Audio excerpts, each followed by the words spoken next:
Peace and blessings, y'all. In this corner, boxing 24. Good evening. How's everyone doing today? Hope everybody's doing pretty good. I'm doing pretty good on that side as always. God is great. God is good. And I definitely can't complain. So the haters are out, man. And there's always going to be that. So Keyshawn Davis, 3 days away from fighting Los Santos at the Scope Arena in Norfolk, Virginia, his hometown, and the hometown, the birthplace of the late, great Pernell Sweepy Whitaker, one of the best fighters ever, one of the best lightweights ever, southpaws ever, and defensive fighters ever in the world. Pernell Sweepy Whitaker, may Allah bless him and be pleased with him. So, Los Santos is coming off an 18-month, 19-month layoff, right? So of course the excuses is out. But at the same time, he had 10 weeks to prepare for the fight, which is over enough. Because usually 8 weeks, which is 2 months, is good enough to prepare for a fight. Okay? I'm sure he wasn't way out of shape because he wasn't fighting. He don't have that type of body where he looks like he gains all that weight and all that fat. But if he did, he had 10 weeks to prepare. It's not Keyshawn Davis' fault that he hasn't fought since he fought Shakur, since he couldn't do anything with Shakur, because he couldn't cut off the ring with Shakur and knock him out and do what he did to Venezuela. Okay? Shakur basically beat him with one hand. But now, he's going to go in there and he's going to knock out Keyshawn Davis. Okay, we're going to see.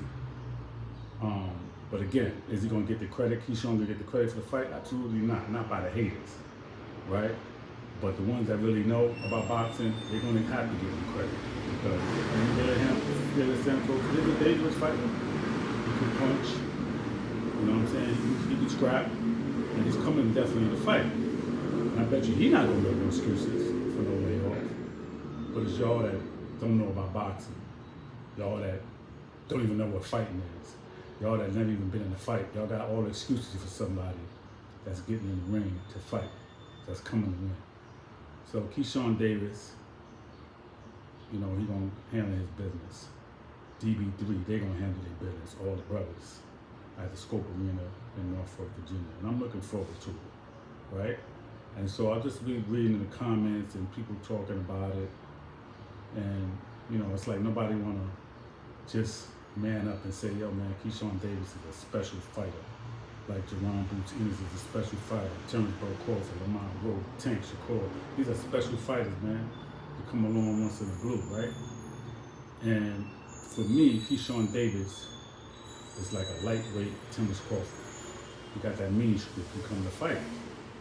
But not only that, man, he don't get enough credit for defense. He's not reckless. He's not just going in there trying to knock you out and just getting buzzed. No. He can exchange with you if he wants to. But that's not his thing. He's coming in there making you miss. He's countering. He's a great counter puncher. But he got power in both hands. He got good footwork. And so Los Santos is going to see something different. He's not going to see what he saw with Shakur because Shakur is the best at stepping out of range. And sometimes he steps back twice. See? Keyshawn Davis steps out of range, but he's more, slipping under. Using his shoulders more, stepping back, stepping to the side. He's more like that, and then countering, boom, boom. But countering with that power. So again, Shakur Stevenson, nobody can compare to him. He's the best defensive fighter in this era right now of these young fighters, of these lightweights. He's the best.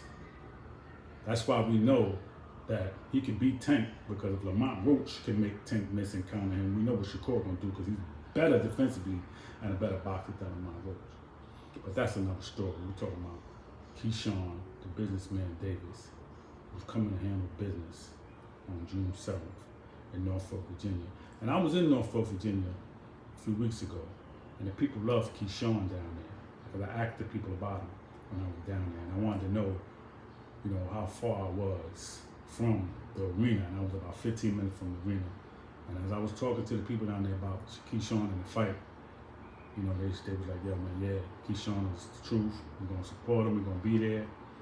And then I was chopping it up, man, with my peoples yesterday that actually know his family, his mother and stuff like that. And, so Keyshawn, man, he's making his way. He's very outgoing.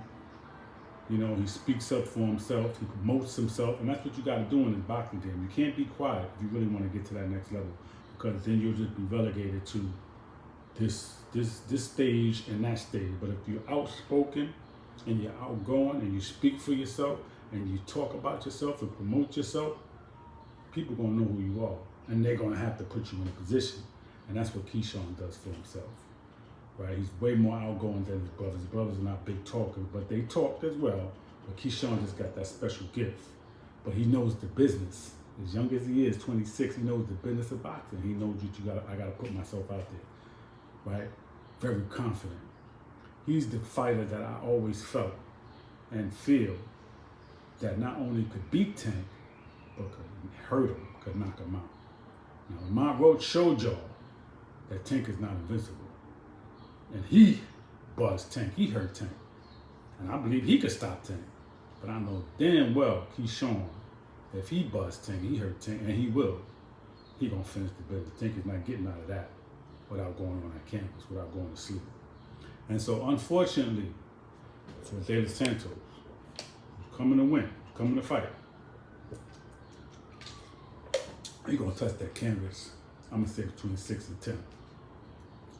Could be sooner, could be later, but that's my prediction. I'm gonna say between 6 and 10, but he's definitely going out. He's definitely gonna get buzzed, he's definitely gonna get hurt, definitely going on that canvas, and he's not gonna make it. So, big up to De Los Santos for taking the fight against a dangerous Keyshawn Davis. Big up to Keyshawn Davis for taking the fight against a dangerous De Los Santos. But this is Keyshawn Davis' time. He's on another level, and he's gonna show all of y'all where he's at. And we give him the credit because we know what he's been doing and how he's been building himself up. And after that, step up, man. Y'all guys gotta step up. Abdullah Mason is on this card. Big up to him. Another young lion fighting Nakathia, who fought Shakur as well. Tough fighter. Good fight for Abdullah Mason. I see him winning with flying colors. And lightweight division is on fire, man.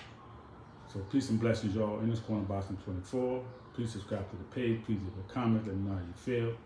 And give me a prediction, man, on this fight, whether I agree with it or not. Okay, because again, a lot of y'all just like De Los Santos. Some of y'all, you know, might be Spanish, Dominican, whatever you are. Sometimes we go with people that come from our background. And there's nothing wrong with that. Go with who you go with. I go with skill. I don't go with Spanish or white. If somebody got skill, they got skill. It is what it is.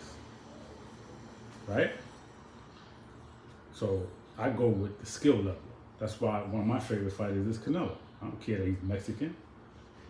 It is what it is. He's the super middleweight champion of the world. He's undisputed. He got them belts. And he comes to handle business. So I go with the skills. Skills pays the bills. Peace and blessings, y'all. In this corner, Boxing 24.